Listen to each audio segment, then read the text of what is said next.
these inputs all these like it's a lot. You're saying black farmers aren't struggling from higher input costs? No, we're not. But white farmers are, or Asian farmers are. Well, so I wish Brian wasn't on the phone because he's probably driving his tractor right now on his farm. So what I heard from him, which is what he was bringing up, was definitely the cost of fuel. This is a book.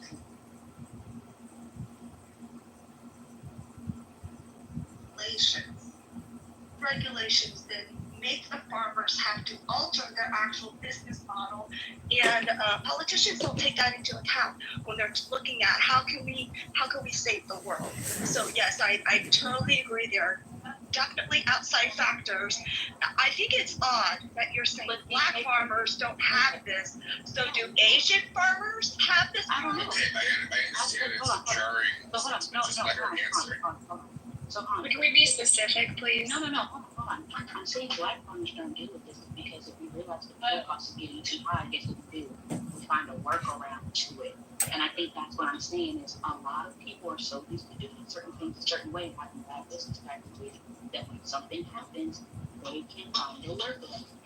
Which crop are you talking about? Can we be more specific, please? No, I mean seriously, please. Which crop are you talking about? Let's take it one by one. You can talk about What do you mean? You're selling something, right? So you're making money. So what are you selling? you can talk about soy, Soybeans. Perfect. Let's talk about corn. Okay, perfect. Let's talk about corn. So what is the price of a bushel of corn? In season is different from out of season. No, it's not. Like, what are we actually talking about here? And do you know that like most corn farmers right now are losing $1.60 per bushel? Isn't it running around $4? Yeah, it's around $4. Yeah. Yeah, Brad being able to answer. Way to go, Brad. I'm proud of you. I love you too. I mean, you're just not a corn farmer if you don't know things.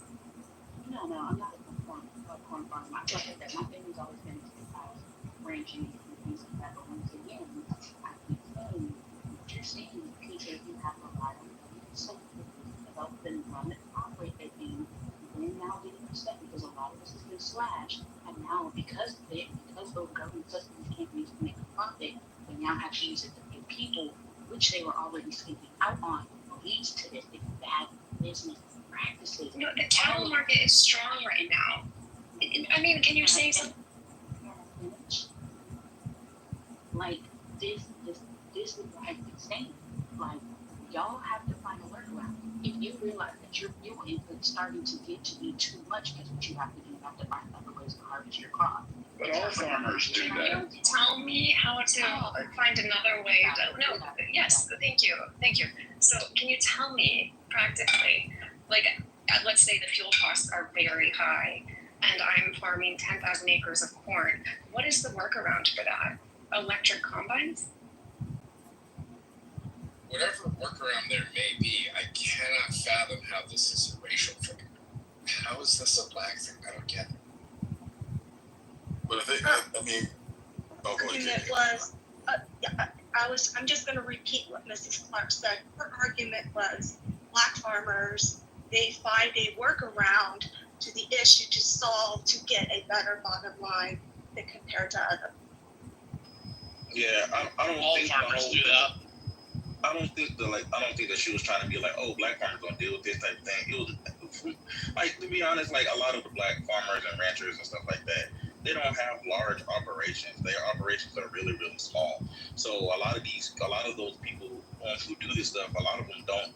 When they're in whatever industry or whatever type of farming or industry they're in, a lot of them don't even get government subsidies like to begin with. So they have to do a lot of the work themselves. They don't really hire people at all if they have anybody. So it's like most of them, it's like them themselves or their family, like they're not doing it, and they pretty much they can't afford to grow things that like that are out of season. Like some people, like you know, like they just have to do things a certain way because they just don't got the money.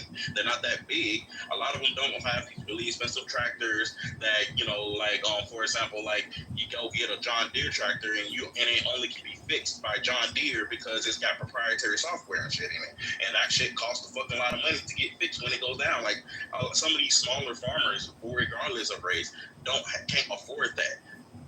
So like a lot of these smaller farmers don't deal with some of the things some of the bigger middle players or bigger bigger farms and cattle people have to deal with because they don't use the same stuff sometimes.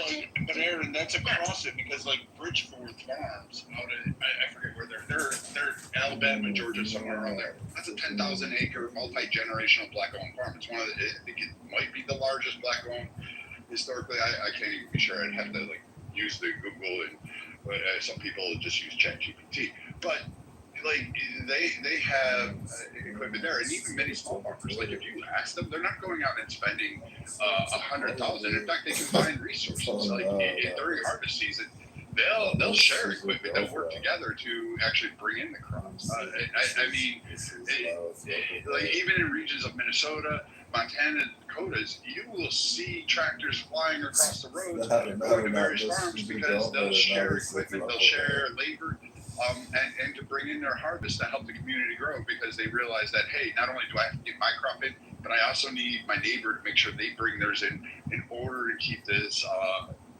viable. They're not looking to sabotage each other. So like your idea of John Deere, like, I don't know, Brian, how many John Deeres do you fucking own? Like, no, people don't really like it. The massive farmers, yeah, they have the older one, but they're not rushing out there to spend $110,000 on a small tractor that is going to basically break down and that they have to go and pay a fortune just to get it repaired. They are already doing this. The idea that it's separated by race. No, farmers are some of the most ingenious, inventive, intellectuals, education experts you could have in terms of land, weather, and everything else out there. And they all do. They all partake. It's not split among racial demographics. Yeah, can I jump in really quick? Just really quickly, sorry. What Brian said is he's an actual farmer. He said all farmers, I'm a all farmer. farmers change for a bottom line. Yeah, I just wanted to.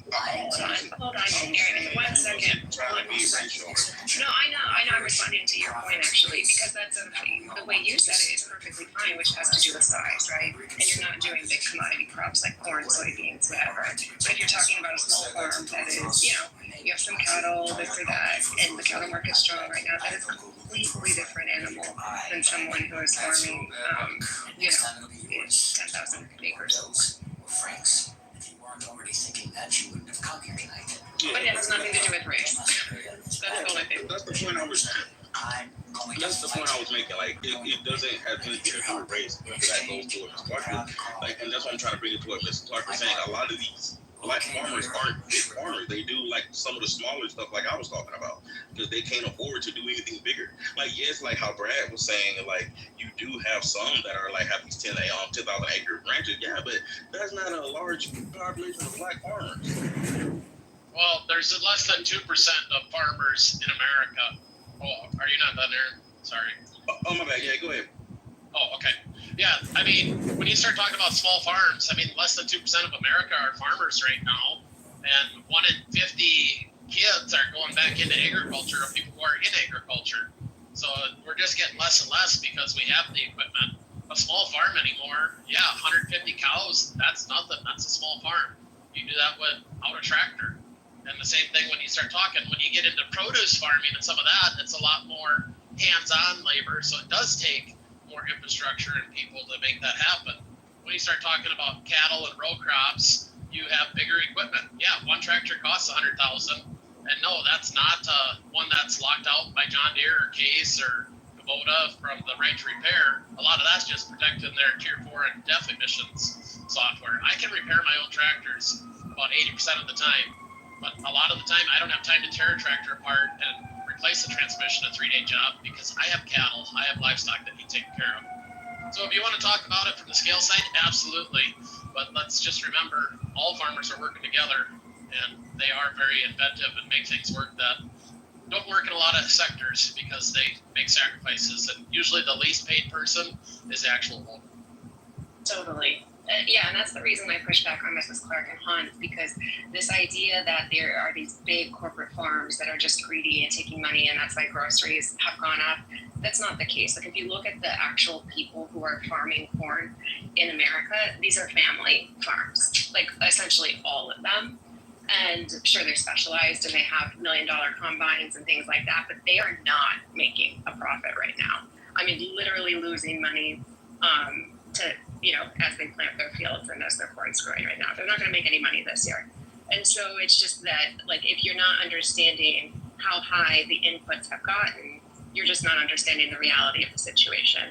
I just And want to most of the interject. small farmers are going to go out of business, and we're going to lose more family farmers. Then you can really have the big corporate ones take over. But sorry.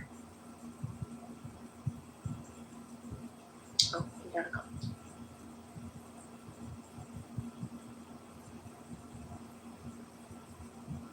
Most of the distributors actually, correct me if I'm wrong, P, or Brian, like most of them are still operating like they just started to recover. They're operating at 1% cost or profit.